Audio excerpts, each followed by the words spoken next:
Baik, assalamualaikum, salam semuanya. Jadi kesempatan kali ini kita akan coba membahas bagaimana melakukan instalasi, gitu ya, sistem operasi Ubuntu server.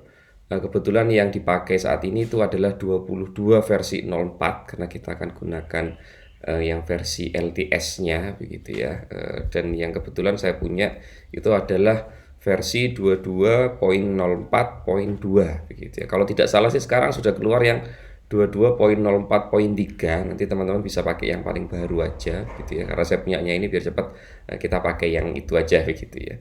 Nah, untuk melakukan instalasi tentunya dibutuhkan sebuah PC begitu ya. Tetapi karena PC-nya kita gunakan untuk aktivitas sehari-hari gitu ya biar tidak mengganggu, maka kita pakai platform virtualisasi saja, bisa menggunakan VirtualBox ataupun menggunakan VMware Player ya, atau mau menggunakan platform virtualisasi yang lain juga boleh, tidak ada masalah begitu ya. Yang jelas yang bisa teman-teman pasang di PC masing-masing begitu ya. Nah, kebetulan di tempat saya hanya bisa pakai VirtualBox gitu ya, sehingga saya mencontohkannya hanya dengan menggunakan VirtualBox ini saja. Nanti yang lain teman-teman bisa menyesuaikan sendiri. Nah, di VirtualBox ini begitu ya, di platform virtualisasi itu sama seperti kita memiliki komputer virtual begitu teman-teman begitu. Jadi dari platform VirtualBox ini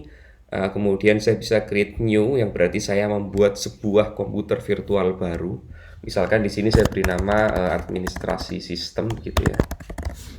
Kemudian tempat penyimpanan file-filenya mau diletakkan di mana. Nah, nanti teman-teman bisa set di sini begitu.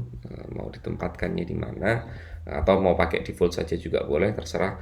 Lalu ISO image-nya ini teman-teman pilih begitu ya. Teman-teman pilih file ISO dari Ubuntu server tadi gitu ya.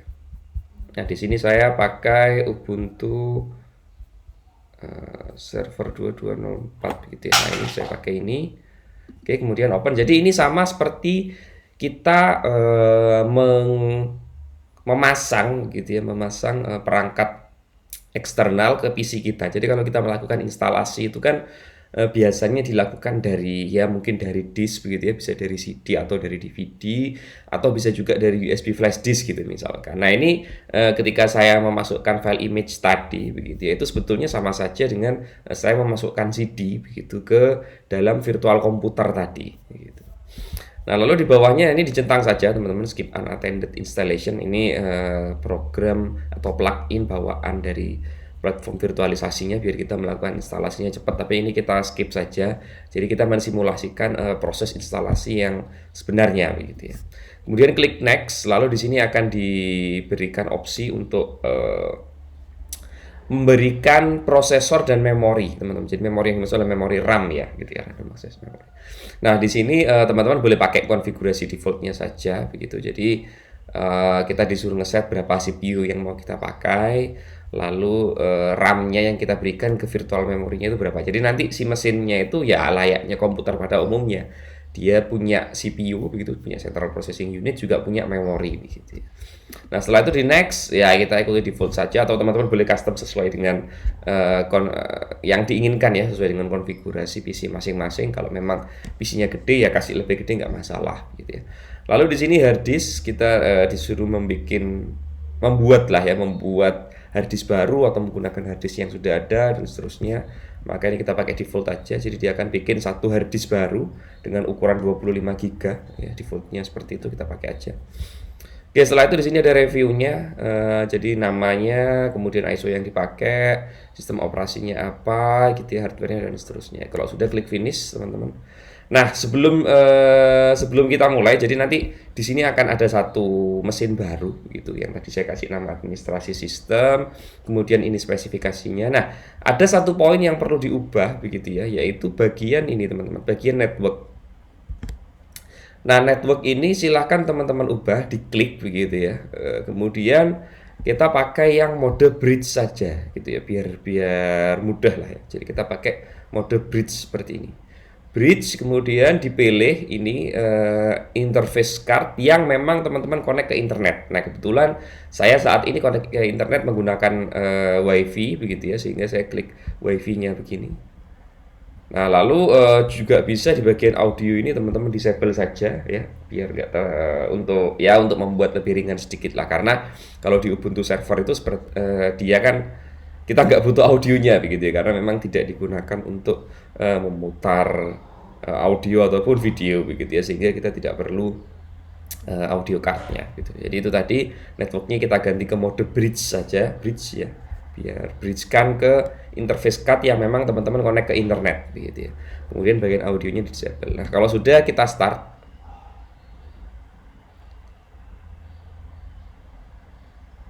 maka seharusnya nanti akan muncul satu jendela baru begitu, yang dimana itu merupakan mesin virtual kita gitu. Jadi seolah-olah kita punya sebuah komputer baru begitu di dalam komputer yang tentu lagi running ini, yang kemudian kita menyebutnya virtual mesin ya begitu ya, atau guest OS begitu. Jadi ini merupakan guest OS-nya si Ubuntu servernya ini, sedangkan yang di luar ini yang kebetulan di tempat saya menggunakan Mac itu merupakan host OS gitu ya. Jadi Mac-nya ini adalah host OS, lalu si Ubuntu servernya itu merupakan guest OS.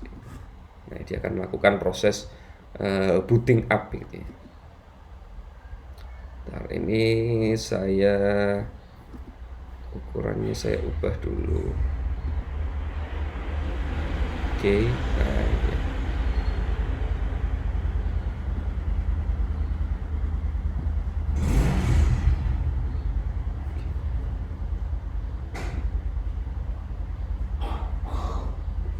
Oke. Ini dia melakukan load begitu ya dari ISO begitu, file image yang tadi kita masukkan itu, dia akan melakukan load file-filenya, melakukan booting itu sampai nanti ada form instalasi yang bisa kita isi gitu. Nah, ini kita tunggu dulu sampai selesai.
Nah, oke.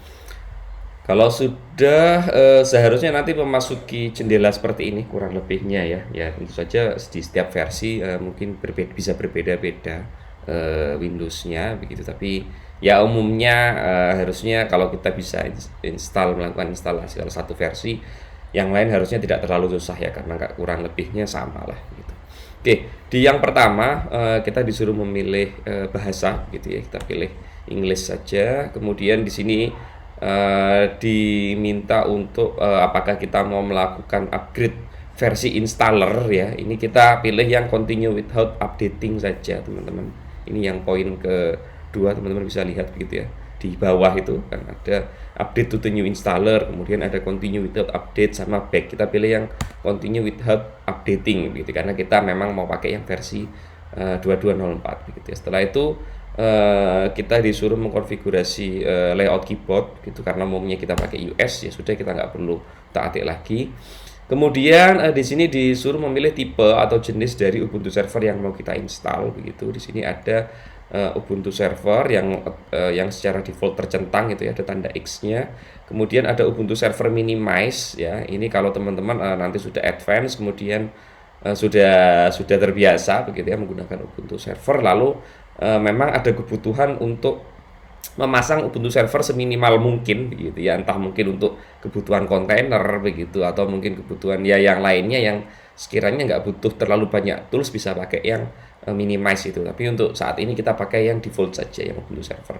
Lalu bisa juga ini kalau itu teman-teman install secara langsung di bare metal begitu ya, teman-teman bisa centang yang bagian bawah yang additional option, yaitu kalau misalkan ada driver-driver third party kayak sebut saja misalkan teman-teman pasang Ubuntu server itu di PC yang ada GPU-nya misalkan gitu, ada graphical processing unit kayak misalkan Nvidia lah sebut saja, atau mungkin punyanya apa sih gitu ya, saya lupa lah pokoknya third party yang butuh proprietary driver, maka bisa dicentang saja yang opsi yang terakhir itu. Tapi karena di sini kita pakai VirtualBox, jadi kita skip saja gitu.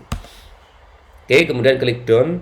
Lalu di sini diminta untuk mengkonfigurasi alamat jaringan begitu ya. Nah, secara default karena tadi kita pakai bridge ya, jadi di sini si network interface-nya itu akan mirip seperti network interface host OS-nya. Yang dalam kasus ini berarti sama seperti network interface-nya si Mac gitu ya. Maka connect ke WiFi saya gitu. Saya nggak perlu konfigurasi alamat IP-nya. Tetapi misalkan teman-teman butuh atau mungkin connect ke jaringan yang nggak ada di HCP-nya, maka teman-teman bisa konfigurasi dari sini juga. Jadi diklik ininya, diklik enter. Kemudian nah di sini teman-teman bisa edit IP versi 4-nya, bisa edit IP versi 6-nya begitu. Karena kalau di server asli begitu mungkin umumnya kita konfigurasi IP-nya manual ya, kita nggak pakai DHCP ya, walaupun ada juga sih yang pakai DHCP nanti memainkan alamat IP-nya dari DHCP server gitu juga bisa gitu. Tapi kalau toh harus mengkonfigurasi secara manual maka bisa dilakukan dari sini nih. Jadi edit IP versi 4, kemudian ini diubah ke manual. Nah lalu teman-teman isi aja sesuai dengan kebutuhan gitu ya. Termasuk juga untuk IP versi 6-nya, jadi bisa edit IP versi 6, bisa diganti manual seperti ini, bisa diisi sesuai dengan kebutuhan gitu ya. Nah karena di sini kasusnya connect-nya sama seperti host OS saya connect ke WiFi, maka kita langsung saja done. Kemudian kalau misalkan jaringan teman-teman berada di belakang proxy, maka proxy-nya bisa dituliskan di sini gitu ya, configure proxy. Selanjutnya configure Ubuntu Archive Mirror. Di sini karena kita melakukan instalasinya dari alamat IP di Indonesia begitu ya, maka harusnya sih secara otomatis dia ngambil mirrornya itu dari mirror di Indonesia gitu. Tapi kalau misalkan teman-teman punya alamat mirror lain yang dirasa lebih dekat gitu ya, ada banyak lah, teman bisa search aja, bisa googling aja Ubuntu Mirror begitu ya. Misalkan dirasa bahwa oh ini mirrornya lebih dekat daripada ID Archive begitu ya, maka bisa diganti saja begitu. Nah ini kita langsung aja, saya klik done. Nah kalau sudah, langkah berikutnya adalah membuat konfigurasi dari storage itu sendiri gitu. Jadi di dalam sistem operasi itu kan kita pakai hard disk. Nah hard disknya mau dimodel seperti apa nih gitu ya. Nah secara default harusnya otomatis menggunakan use entire disk begini. Jadi dia akan menggunakan keseluruhan hard disknya dan kemudian akan digunakan mekanisme LVM ya.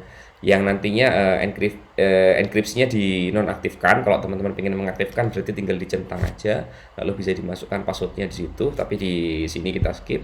Kemudian kalau teman-teman udah terbiasa melakukan instalasi Linux gitu ya, atau ingin membuat tabel partisi yang berbeda, bisa pakai yang custom storage layout ini. Jadi yang ini dicentang, maka nanti kita mengcustom sendiri begitu ya, layout dari sistem operasinya butuhnya seperti apa. Kalau sudah berarti klik done seperti ini. Nah, maka di sini nanti akan direview ya. Jadi dari 25 GB tadi saya bikin 3 partisi, itu yang di sebelah paling bawah itu. VBox hard disk itu partition 1, itu BIOS group spacer ya. Kemudian partition 2 ext4-nya 2 GB mount and/boot gitu ya. Lalu partition 3 itu LVM volume group ya, itu 22,997 GB. Kalau sudah klik done seperti ini teman-teman, lalu continue ya.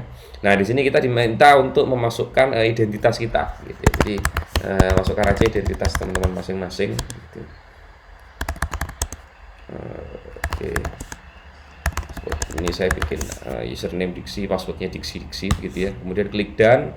Nah, di sini ada upgrade to Ubuntu Pro gitu. Jadi Ubuntu itu punya satu versi gitu yang disebut sebagai Ubuntu Pro begitu ya, dimana itu merupakan versi komersial dari Ubuntu yang tentunya ada cukup banyak ke ini ya, nilai plus begitu ya. Ada banyak fitur yang mungkin di Ubuntu biasa tidak ada, tapi di Ubuntu Pro ada, termasuk soal manajemen service begitu ya. Tapi sementara ini kita skip dulu. Nanti teman-teman kalau misalkan kepingin pakai ya boleh diaktifkan enable Ubuntu Pro-nya itu.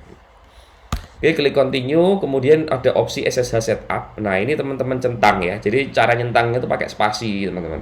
Jadi klik spasi. Nah, itu kita nyentang. Jadi waktu proses instalasi ini sekaligus kita melakukan instalasi OpenSSH server gitu ya. Kalau sudah klik done. Nah, apa itu OpenSSH server? Jadi OpenSSH server itu salah satu brand untuk SSH server gitu ya. Apa sih SSH server itu? SSH server itu salah satu mekanisme remote teman-teman begitu ya. Cuman yang kita remote adalah remote console gitu ya, yang tentunya dia sudah terenkripsi gitu ya. Nah, itu versi advance-nya dari Telnet lah gitu. Kalau teman-teman pernah pakai Telnet, maka SSH itu mirip dengan itu, hanya saja kalau di SSH koneksinya itu terenkripsi.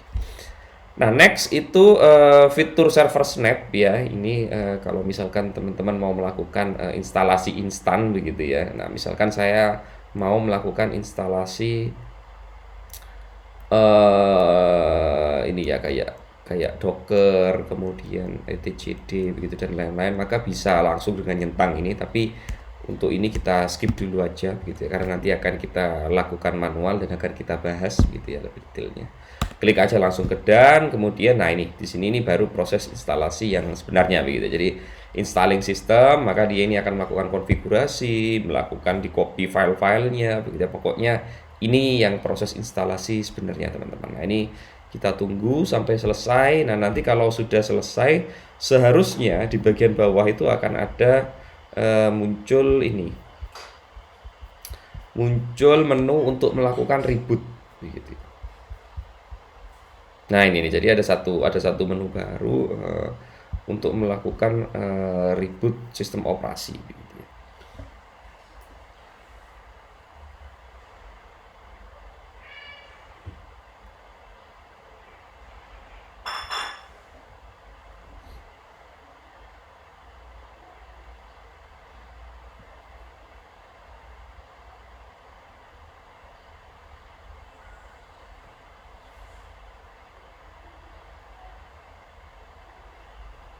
Ya, oke, coba kita tunggu dulu sebentar ya.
Ya ini nanti proses instalasinya tentu tergantung spek ininya ya, spek yang kita berikan di virtual mesinnya gitu. Semakin besar tentu semakin kenceng begitu ya. Kalau teman-teman merasa bahwa satu core kurang begitu, apalagi kalau prosesornya teman-teman misalkan banyak core-nya begitu ya, lebih dari 8 misalkan gitu. Itu teman-teman bisa tambahin aja gitu ya, core-nya jadi diganti ke 2 core gitu misalkan, kemudian base memorinya bisa di-upgrade lagi boleh, tapi kalau untuk memori sih harusnya 2 GB. Nah, untuk mata kuliah ini udah lebih dari cukup lah gitu ya, 2 GB.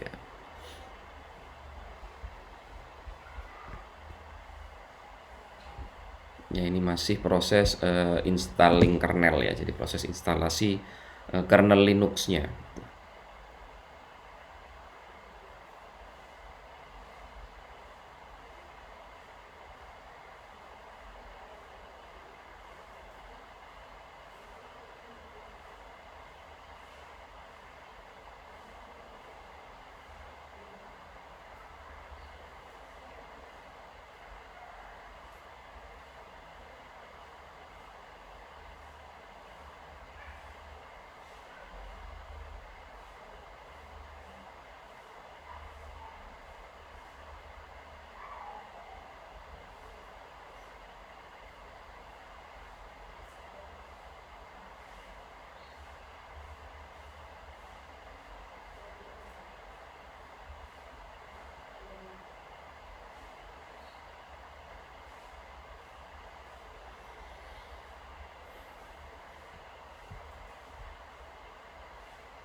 Nah, oke, ini sampai di proses ini ya, melakukan update. Jadi ini sebetulnya kalau sudah di proses ini, dia itu sudah selesai melakukan instalasi, begitu teman-teman.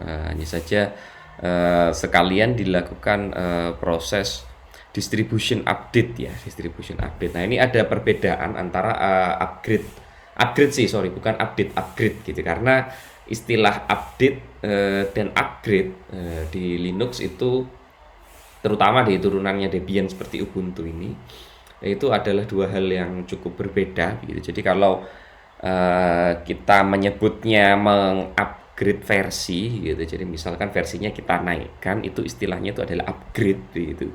Sedangkan kalau update itu beda lagi begitu ya. Jadi konsepnya begini, di Linux itu mungkin mungkin ilustrasinya sama seperti saat teman-teman menggunakan aplikasi di smartphone begitu ya. Nah, sebut saja misalkan di Android gitu atau di iOS, ketika teman-teman melakukan instalasi suatu aplikasi begitu ya. Biasanya kan kita akan menggunakan istilahnya itu repositorinya begitu ya. Jadi kalau di Android berarti dari Google Play misalnya, Google Play ya, apa sih namanya, Google Play, Google Play ya, Play Store, sorry, Play Store begitu ya. Kalau di iOS mungkin dari ya Apple Store begitu ya, atau saya nggak tahu juga, nggak pernah pakai. Jadi eh, sama seperti itu begitu. Jadi di distro Linux itu pada umumnya dia punya model repository itu juga begitu ya. Bahkan jauh sebelum Android dibuat, Ubuntu server itu sudah memiliki konsep repository seperti itu gitu. Sehingga kalau kita melakukan instalasi aplikasi yang memang umum digunakan begitu, sebut saja seperti web server, database server begitu ya, kemudian jenis-jenis dari remote, SSH, telnet, dan lain-lain, lalu mail server dan lain-lain yang memang aplikasi itu sudah ada di repositorinya, maka kita cukup melakukan perintah update begitu untuk melakukan perbaruan list dari repositorinya, kemudian kita bisa melakukan instalasi dari situ begitu. Nah, itu update-nya itu situ yang pakai delta itu seperti itulah kurang lebihnya begitu ya. Nah, ini dia melakukan proses ya, proses updating lah ya gitu ya, proses updating yang tadinya itu mulai dari cloud init, kemudian extra package, lalu dia install OpenSSH server ya, karena tadi kita nyentang yang OpenSSH servernya, lalu sekarang dia melakukan download dan installing security update begitu. Jadi update-update yang berhubungan dengan masalah keamanan. Nah, ini kalau di sini kecepatannya tergantung koneksi internet yang kita pakai gitu ya. Ya termasuk juga repository yang tadi kita gunakan gitu ya. Kebetulan tadi saya pakai ID archive ubuntu.com, berarti ya dia ngambil file-file installernya dari situ. Ya sekarang tinggal koneksi internetnya yang saya pakai sampai ke repositorinya itu seberapa kenceng begitu. Karena bisa saja mungkin koneksi internetnya kita kencang tapi di reponya dibatasi, ya tetap kita harus nunggu begitu ya dari situ. Atau mungkin sebaliknya, koneksi di reponya kencang cuman karena internet kita nggak begitu kencang begitu, akhirnya kita nunggu dari situ juga. Ya, proses ini sebetulnya bisa, kalau teman-teman nggak kepingin ngupdate dari sini, teman-teman bisa cancel update and reboot ini, begitu ya. Tapi kalau memang nggak terlalu terburu-buru, kita tunggu saja lah, kita tunggu sampai prosesnya selesai, begitu ya. Sehingga kita bisa mendapatkan hasil instalasi itu yang memang benar-benar paling maksimal lah.